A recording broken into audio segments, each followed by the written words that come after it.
Welcome, travelling friends of Australia. We are Vellam and Annika, and we hope you enjoy this episode of our podcast, where we have a chat to other travellers and give them the opportunity to tell their stories and share the tips that they've learned along the way.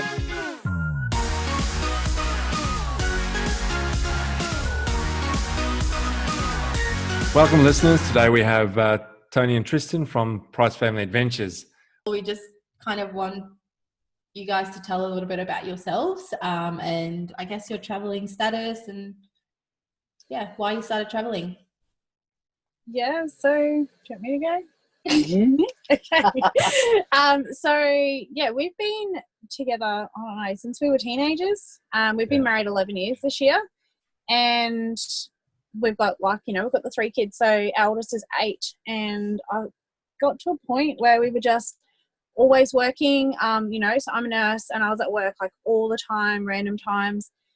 We had a landscaping business as well, so he was leaving early in the morning. It was to a point where one of his aunties was living with us to help us look after the kids because we were so busy, and if not, they were in daycare all day, and so we were really not getting to spend a lot of time together. And then about 2 years ago, I think it was, we started getting a passion for going camping. We used to be very outdoorsy and go fishing and stuff all the time, but never really camped. And we started going camping a lot more and full driving, and we're like, oh, we love this. Really, other than family, we really had nothing else to keep us at where we were. And so one time we just decided, stuff it, let's just pack up and go. It was meant to be a 3-year plan before we left. But Tristan and I are very impatient, and we didn't want to wait that long. So we, I think within 6 months, we had sold all our belongings, moved out of our rental house, and had brought a soft floor camp trailer and moved into my parents' backyard while we sort of saved a little bit more money before we left. That was a nightmare. I know you guys want a soft floor camper. Do not go travelling in a soft floor camper with children. No, we're hoping to get a caravan before we actually go more travel. We get out the last week we were on. No. We have a soft floor camper trailer. We had the kids sleep with my parents in their caravan because we were like, yes, we'll just sleep. It's okay to do for a week or so, but nothing more. No. It's too much. We initially left in November last year. Went out to a little town that's about an hour and a half inland, so not even that far in from the coast. Middle of summer, 40-degree heats in a soft floor camp trailer was horrible. We literally lived in that thing for 3 weeks and was like, got offered a house to stay in for the rest of the time we were there, so we took it up and sold our camper 2 days later and brought a caravan and renovated it. Yeah. Wow. That's awesome. So, is it renovated, done, or are you still doing some bits and bobs with it? We're not finished yet. We're still going. It's like a house. There's never. It's like a house. I think that's cool. It's never ending. Really cool. Yeah, so that's a good time. Tell us a bit about your rig, your setup there. You have said you built that caravan up. So what is it? Go. We only done the kitchen. All the triple bunks were already in there when we first got it. But we pretty much stripped it out. We didn't do the walls or anything. We just pretty much put a kitchen in there and a front seat and our bed and stuff. The bedding and whatever else, and that was it. But it's an old 1983 Millard.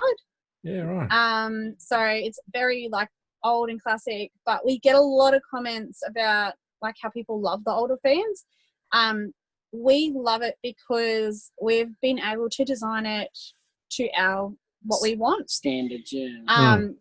In saying that, it's not the Taj Mahal, but it's our Taj Mahal. We love it because on a rainy day, we had some rainy days here over the last couple of days, and we've got no dining room table inside specifically so that if it is raining, the kids have an area where they can just play on the floor. When Tristan was doing schooling with the kids, we've got a collapsible table. We just bring that inside, and he done schooling with them inside. Because it was raining and too cold outside. It's a good idea because the table usually takes up a lot of space. Which is annoying. We looked at a lot of the newer caravans, and for us, I don't know, I'm a bit of a stress head, and I would literally spend the whole time going, don't touch this, don't do that to the kids, and we just didn't want to be like that. our 2-year-old yesterday drew all over the kitchen bench, and we're like, okay, It's we'll just old, clean yeah. it up. Whatever. It's you know, like it's okay. It's not Yeah, brand new. It hasn't cost us like 50 grand. We're okay with that. Yeah, that's good. Yeah. With you, Toni, you work, and obviously if you get a job somewhere else and you guys can move again, so you're traveling that way. Yeah. Yeah, and that's how you can afford to actually do it. So some people obviously don't know how they'll afford it. Yeah, we basically live life on the road now. So we just stop somewhere and work for a period of time. So we're currently in Yeppoon at the moment, and I think we're happy here till the beginning of next year. So we've got no time frame.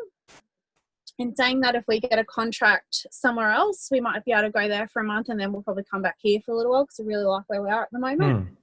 But eventually we'll head on to somewhere else. And that'll be good. That's so exciting.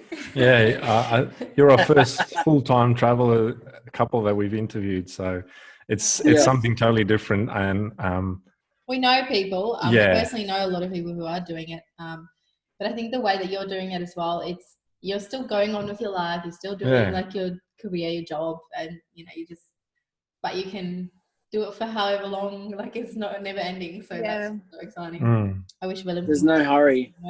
No hurry. We initially wanted to leave on the lap of Australia, and then after a little while, we're just like, why? Like we don't want to. No. We wouldn't want to come home. No. At the moment we're close enough that we can go home for, a weekend visit or something if we really want to see the grandparents and the family. But we went back on the weekend, and we'll probably sort of stay up here now for a while and let them come visit us.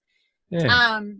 But eventually, obviously, we will get a bit further depending on where we go and what we do, and it won't be as easy. But we have the option where we can just go, oh, you know what, I've got 4 days off, let's just go somewhere.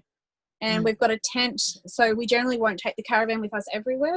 Okay. We have a tent now that we will just chuck in the car. We've got the back of the car set up to able just with food and stuff already in it, so we can just go. Wow, that's nice. Cool. So what car have you guys got? I'll leave that one to you. We got a 99 Nissan Patrol. Yep. Yeah, nice. That's rigged up. She's an oldie, but she's a goodie. Yeah, she does the job.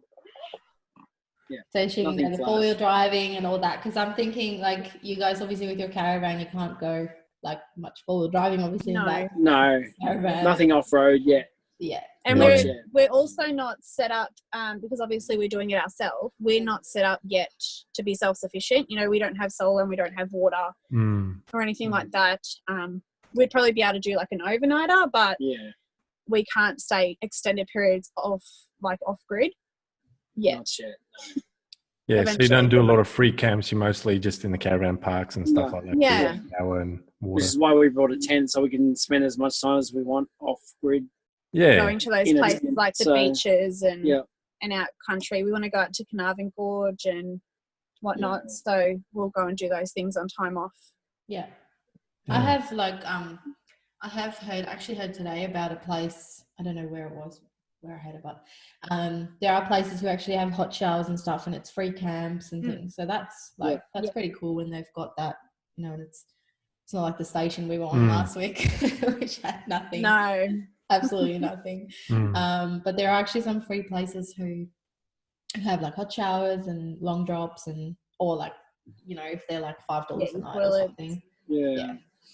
That's cool. Yeah, definitely. I mean, most of your national parks, they're cold. Well, in Queensland, they're cold showers, but they're not so bad. Yeah. You brave it for a couple of seconds and you'll be right. Warm there. If it's here in Perth, we wouldn't. Yeah, no cold showers. Or we could just like wet instead. Too cold? It's too cold, yeah. Well, I don't know. Well, if we went inland, it'd be a bit cold, but it just depends. You have a shower early enough in the day, you'll be right. It's pretty good here in Yeppoon. It's not that bad, So apart from Yeppoon, is there favourite destinations around the country which you want to go and visit or that you've been to that you could, Not really, no. We haven't really been far. So we left in November last year. We went, as I said, out to a little town called Baralaba, which is about an hour and a half inland from Rockhampton. Yeah. We were there for 8 weeks over Christmas, and we got to see a lot, like country-wise. We didn't actually get to do a lot because there really wasn't much there. Because we brought the caravan and my contract had finished and we kind of had nowhere else to go, we had to come back home. And we smashed out all the renovations. So we pretty much renovated the caravan within 3 months while we were at home, then got stuck at home with COVID.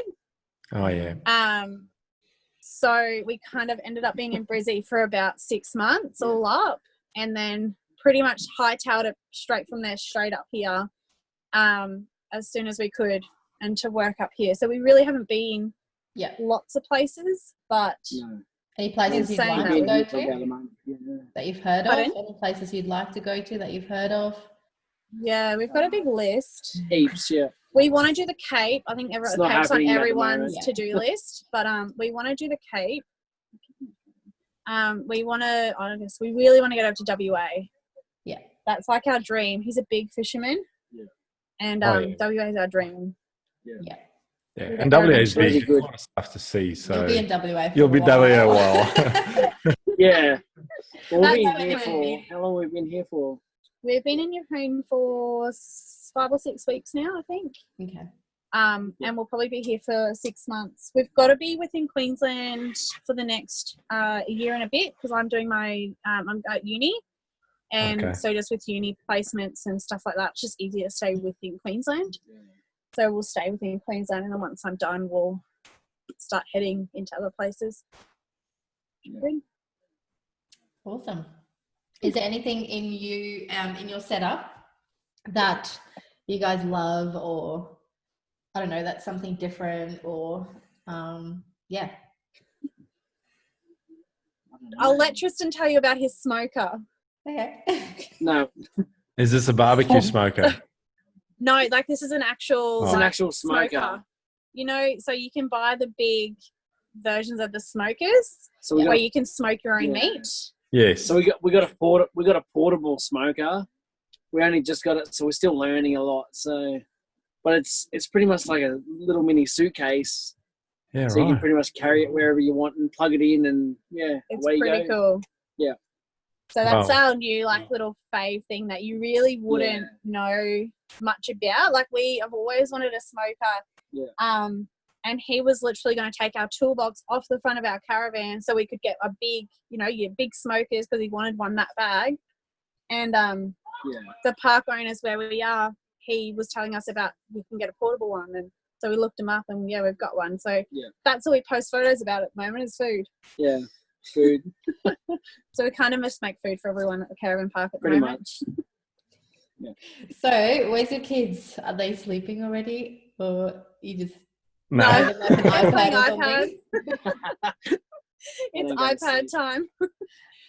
No, they're inside playing iPads on the bed, being bribed with treats. Be quiet. Yeah, so that's obviously another thing. You travel with your kids, and so do you homeschool, or do they go to school locally, or what's the go with the schooling?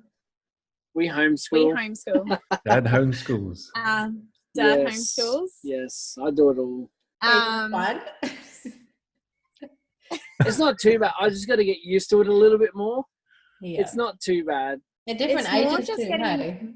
So like different ages, So I'm trying to do one while the other one's like still trying to learn, and then you got the baby who wants to do schoolwork as well, but she isn't quite old enough to do it, and so you got to try and give her stuff to do to distract her, and it's interesting to say the least.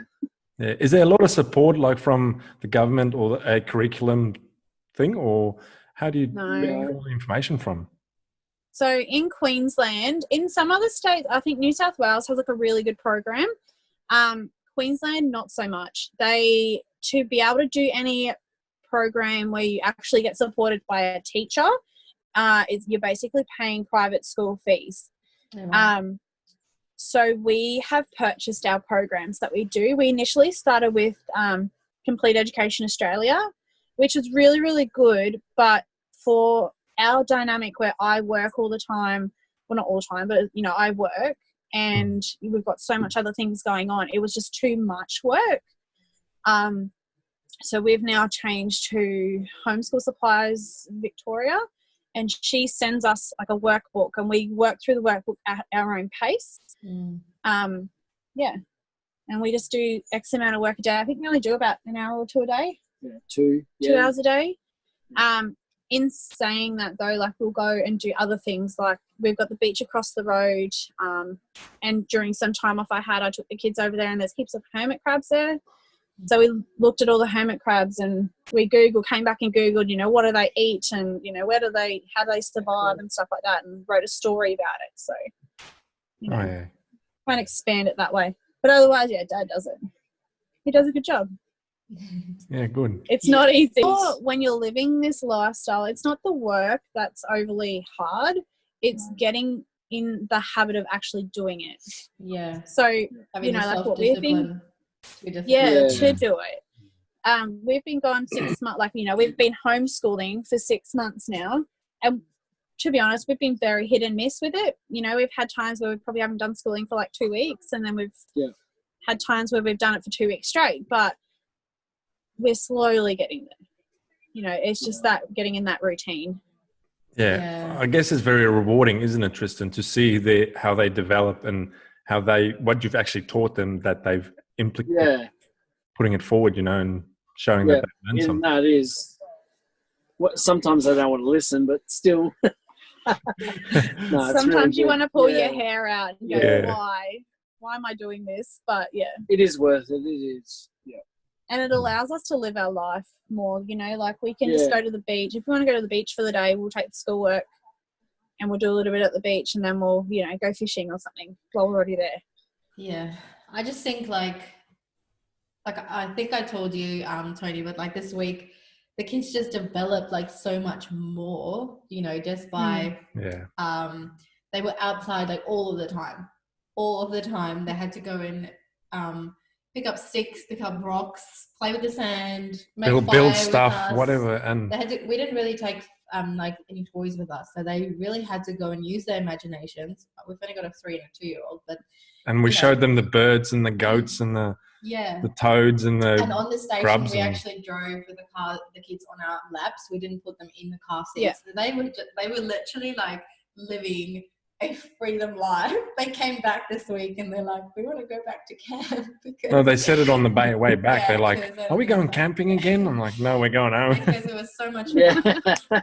We saw how much they developed. So it's not like, I just think it's such a different life to give them, you know. And like you said, like you can still use the time that they have freely to actually teach them educate something, them on it. I think if we were to stop traveling, I don't reckon I would put them back in school anyways. With Jackson, so Jackson's the only one, he's our oldest, he's 8. He is the only one who's actually been to like a mainstream school. And when it came to homeschooling him this year, to find out where we needed to place him, I had to go through and do like a test on him to see, you know, like what do you know, what don't you know? And there was so much stuff that he didn't know, that he's obviously just gone under the radar, just sort of been passed through classes, and he should be in year 3 this year and he doesn't even know his subtraction and addition, which I don't know, I think is not okay. I think he should know that stuff. And so basically we've like gone, okay, we're going to start back at the beginning with him and make sure that he actually understands it. But in saying that, we also only focus on maths, English and spelling with him, because we feel like we learn so much other stuff, you know, on the road. Down the road from where we are, there's a place called Emu Park, and there's like a big Anzac walk. And so we went through and we're talking to the kids, you know, like what does Anzac mean? Like what is it about? What's war? And having like this big history lesson about all of that without sitting in front of something.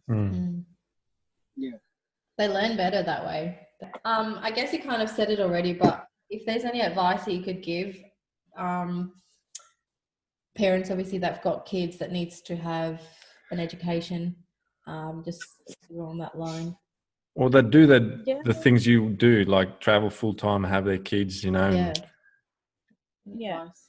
I don't know, I just feel the biggest thing is like we try not to, and it's really, really hard. And we get stuck in it too, and we're just like, why aren't you doing this? You know, right? But if you get to a point, India, our 5-year-old, she is very much a stubborn learner. So she will take a lot of time to actually learn something. But when she gets it, she's so excited, and that's awesome. But if she sits there and goes, I don't know, well, you know, she's just not going to put in the effort. So there's no point pushing her, because then the only people who's going to end up getting frustrated and annoyed is us. You know, like she's just going to be like, meh, I'll learn it when I'm ready. So that's the big thing I find. And we still struggle with that now is, you know, not getting to that point where you're so frustrated that you just, you know, are yelling and screaming, because there's no point. No one's going to learn anything then. Then where that, like, there's other people here, like, stop screaming, they don't want to hear you. And then trying to discipline them in a caravan, you know, like, you can't just go to your room because they've only got a bed. So it's like, well, go to your bed. That's all you can do. So how is their bed set up? Do you have like 3 bunks or? Yeah, got 3 beds. We've got 3 bunks. So it's actually opposite. The oldest is in the middle and the youngest is up the top. That's just how they've decided they want to sleep. Okay. You know, okay. I think they're comfortable like that. They swap and change every couple months, but otherwise, they just sort of have their own areas, and then we just try and let them. They've got little nooks at the end, so they put some stuff in there. But in saying that, they don't have a lot of toys or anything, so they don't play with them much, I think. I guess, like, just the last question that we wanted to get out of you guys is kind of something you want to say to people out there who are scared to take the leap and but want to travel, but they're just like, how do you start, or where do you go? Maybe something that you can give them for inspiration. I don't know. How do we start? We just sold everything, eh? We just do it. Like, there's, you know, don't hold back. Our big thing, and I know my big thing was like, what if something doesn't happen right? What if something falls through, you know? But you've just got to go and just do it, and you make do, you learn to make do with less. You know, you learn to build things up over time. I mean, going back 6 months ago, we had nothing of what we have now, you know, like we had a caravan that had just ply on the floor, and we had a seat. We had no kitchen. My kitchen bench was a table, like a fold-up table. Yeah. What else? We had like a little 60-litre bar fridge. That was was our fridge. But over time, we've just built it up. But in saying that, we also don't build it up with brand name stuff. You don't need that brand name. The brands are good, and some of the brands are good, but if you can't afford it, you know, just you don't need it. You know, our fridge is from eBay, and it's amazing. We love it. And, you know, you could go out and buy a Dometic, and not saying Dometics aren't great, but we can't afford, you know, $2,000 over something that's like $600. Yeah. Like, so it's really buy it. Like, if it's just for the really, then why? Cheap is good. Cheap is good. You know, cheap's your friend. Yeah. I think. Yeah. But it's so worth it. Like, the kids, even now, the kids are always like, you know, are we moving to somewhere next? You know, are we going somewhere next? And so they love it. And sometimes they miss their friends, but these days, you know, they've got ways of communicating with their friends. You know, you've got all the different apps and stuff out there that are safe for kids, and they probably make friends in the caravan parks. Hey. Yeah. Oh yeah, 100%. Yeah. There's always kids here. They get best friends everywhere. You know, they've got best friends here at the moment, and they all just play at each other's caravans all day long, and it's good. It's a good park. It really is. So it's not quite in Yeppoon, but it's so good, and it's family run, and it's just, you know, you go to we've been to, like, you know, the big discoveries and stuff, and they are good for what they are, but you know, this place is wonderful, and the owners will bend over backwards for you if they need to, and you know, there's always people there to support you and help you out. It's really cool. That's awesome. We like it. So, if you guys want to just let all the listeners know where they can find you on social media, you know, what your handle is and all that kind of stuff. Yeah, so we have Instagram, Facebook. I've got a website there too, but it's still a work in progress. But we are on them and we just post everything. So we don't just post the pretty stuff. We post the crappy stuff. We post the kids crying, screaming in the background, you know. We post a lot of food because we're big foodies. We post about everything really. And if we can just encourage like one family to go traveling, you know, and live this life and not just, you know, they don't have to just do the lap, but, you know, like live life on the road. It's made our life beneficial. Yeah. We love it. We love meeting new families. So, yeah. Come and say hi. We're not scary. So your Instagram handle is Price Family Adventures? Price. Yeah, so Price Family Adventures on all the socials. So Facebook, Instagram, and we also have a YouTube channel. Not that it's anything fancy, but we do post videos regularly. Just really what we've been up to and where we've gone. Nothing too in-depth. They're about 10 minutes, 10 to 15 minutes in length, but yeah, they're good memories for us too, if not for everyone else to have a look and see what we're up to. Yeah. All right, don't let your fire burn out, Tristan. Go and enjoy it. Go and enjoy it. Right. Thanks for the chat, still guys. Going. Enjoy nice your meeting you. night, and we'll talk to you again, eh? You too. All right, See ya. See ya. Bye.